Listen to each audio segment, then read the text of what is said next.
Halo,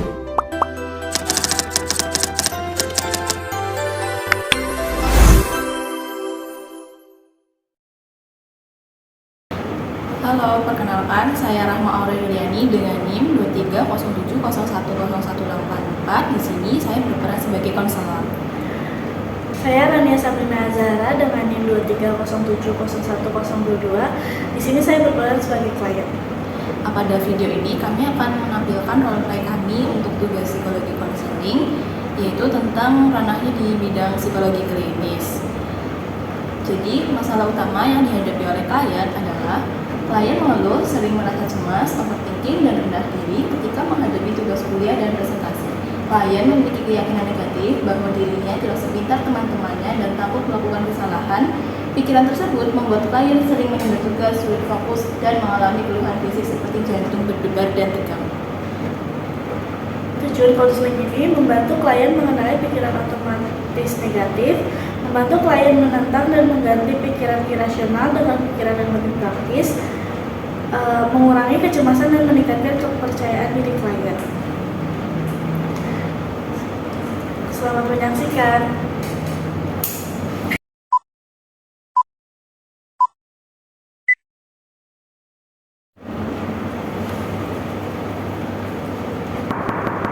Silakan masuk. Silakan duduk dulu. Hai Ibu. Assalamualaikum. Terima kasih banyaknya sudah hadir pada konseling pagi hari ini. Bagaimana kabarnya? Waalaikumsalam Ibu. Untuk sekarang aku sih merasa capek banget ya Bu, sama kepikiran tugas terus-terusan. Oke. Nah, sebelum kita mulai konseling pada pagi hari ini, Ibu akan menjelaskan bahwa konseling ini tuh bersifat rahasia dan bertujuan untuk membantu Mbak Nia memahami serta mengatasi masalah yang sedang dirasakan. Nanti kita akan berdiskusi selama beberapa menit ke depannya. Apakah Mbak Nia berkenan? Iya Ibu, saya berkenan. Oke. Sebelumnya perkenalkan, saya Rahma Aureliani. Di sini akan menjadi konselor Mbak Nia. Sebelumnya boleh diperkenalkan dulu Mbak Nia itu siapa dan kegiatan akhir-akhir ini sedang apa? Saya Rania, biasa dipanggil Nia. Saya mahasiswa semester 5 dan pikiran saya belakangan itu berkuliah, mengerjakan tugas, praktikum, dan membuat laporan. Pasti banyak tekanan akademik tentunya ya.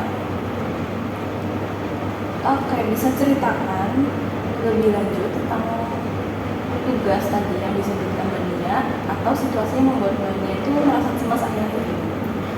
Paling ini sih Bu, kalau misalnya kayak lagi presentasi ya, walaupun aku udah semester 5 nih, tapi rasanya tuh selama ini tuh aku gak pernah bener gitu loh presentasi. Saya tuh merasa aku tuh gak sepintar teman-teman aku yang lain gitu kalau presentasi.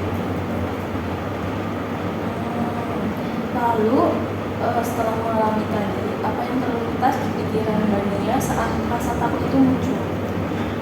Yang terlintas di pikiran saya tuh, saya mikir kalau setiap mau presentasi, saya tuh pasti bakal buat kesalahan.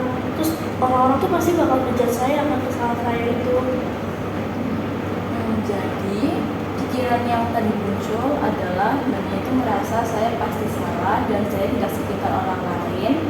Lalu ketika pikiran itu muncul, apa yang kamu rasakan di tubuh Mbak Nia?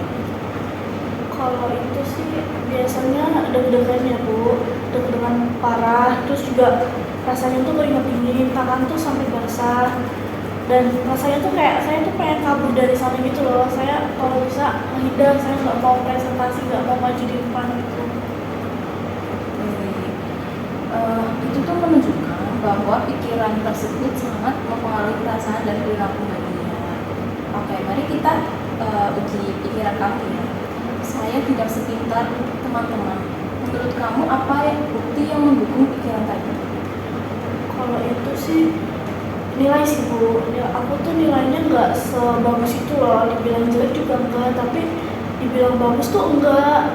Terus juga kalau setiap maju kan saya selalu gugup, nggak pernah benar ngomongnya, terus juga nggak selalu berani, terus juga selalu nggak berani gitu loh kalau misalkan ditanya sama dosen. Nah sekarang apakah ada bukti yang justru bertentangan dengan pikiran tersebut? Ada sih sebenarnya Bu. Saya tuh pernah dapet nilai yang bagus, terus juga pernah pas itu dosen saya tuh pernah bilang kalau presentasi saya ini cukup jelas dan mudah dimengerti. Nah, jika melihat dua kondisi ini, apakah pikiran awal tadi sebenarnya benar menurut Mbaknya? Sebenarnya kalau dibandingin ya enggak sih Bu, enggak sepenuhnya benar juga yang pikiran pertama saya tadi.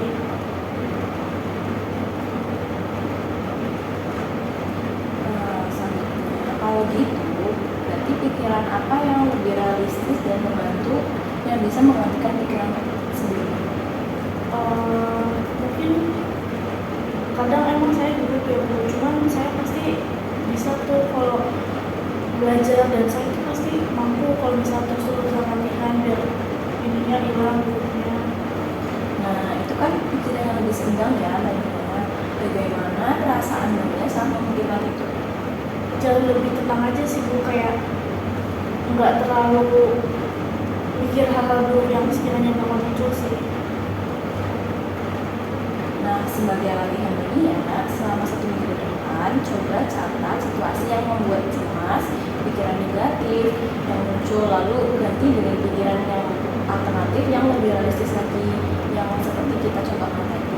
Apakah Mbaknya bersedia melakukannya? Yang lebih sedih. Oke, karena hari ini kita sudah membahas hubungan antara pikiran, perasaan, dan perilaku, serta mencoba mengganti pikiran negatif dengan lebih realistis. Terima kasih sudah terbuka bagaimana perasaan Mbaknya setelah tadi kita melaksanakan sesi konseling. Lebih lega sih Bu, dan saya merasa saya lebih punya pandangan untuk menghadapi tugas-tugas ke depan sih. Oke, jadi sebagai penutupan, konseling yang sudah kita lakukan itu adalah konseling kognitif, di mana saya itu mencoba mengubah pikiran Mbaknya yang tadinya rasional, yang tadinya irasional menjadi rasional. Harapannya setelah mengikuti konseling ini, Mbaknya jadi lebih bisa berpikir rasionalnya. Untuk minggu depan nanti saya jadwalkan ulang, silakan Mbaknya untuk bisa hadir ya. Harapan saya Mbaknya mau hadir lagi dan membawa diri Mbaknya yang lebih baik lagi ya. Semoga bisa membantu dan sampai jumpa, hati-hati di jalan. Terima kasih ya Ibu.